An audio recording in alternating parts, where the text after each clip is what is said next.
जितेंद्र आव्हाड यांना विरोधी पक्षनेता व्हायचं होतं असं वक्तव्य राष्ट्रवादी काँग्रेस अजित पवार गटाचे नेते सुनील तटकरे यांनी केले।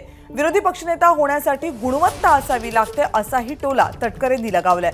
सगळं काही हातून गेल्यानंतर बेछूट दावे केले जातात असं तटकरे म्हणाले।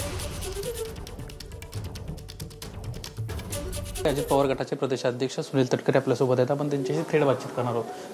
जितेंद्र आव्हाडांचं म्हणणं होतं की प्रत्येक वेळेला पद म्हटलं की अजितदादांना स्वतःच नाव पुढे केलं। हे 2022 सालचं सांगताय आपण ना।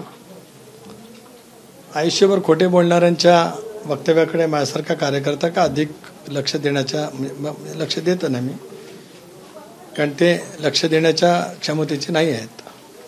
महत्त्वाचा मुद्दा असा आहे की विरोधी पक्षनेते दादांनी व्हावं, दादांची बिलकुल इच्छा नव्हती, परंतु विधिमंडळ सदस्यांची इच्छा मात्र मोठ्या प्रमाणावरती होती। त्या सह्या कुणी घ्यायला सांगितल्या नव्हत्या, आमदारांनी स्वतःच्या इच्छेने त्या सह्या केल्यात।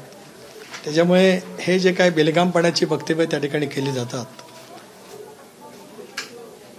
सारं काही ज्या वेळेला हातातून जातं असं ज्यावेळेला लक्षात येतं त्यावेळेला माणसं या पातळीवरती उतरतात आणि त्याच्यामुळे दादांवरती जे काय बोलण्याचा प्रयत्न केला जातो आहे हा अत्यंत दुर्दैव आणि चुकीचा त्या ठिकाणी आहे। मी सांगतो, दावा करतो की दादांना जी पदं मिळाली ती गुणवत्तेवरती त्या ठिकाणी मिळाली, संघटना त्यांच्या पाठीमागे ठामपणाने उभी राहिली म्हणून मिळाली। धन्यवाद सर, आमच्याशी बातचीत केल्याबद्दल। रविवारी काठोलमध्ये एक कार्यक्रम पार पडतोय आणि स्वतः राष्ट्रीय अध्यक्ष अजित पवार यासोबतच कार्याध्यक्ष प्रफुल्ल पटेल या कार्यक्रमाला उपस्थित राहणार आहेत। कॅमेरामन अनिल सनगरे, सनिलेश बुधावले, एबीपी माझा, नागपूर।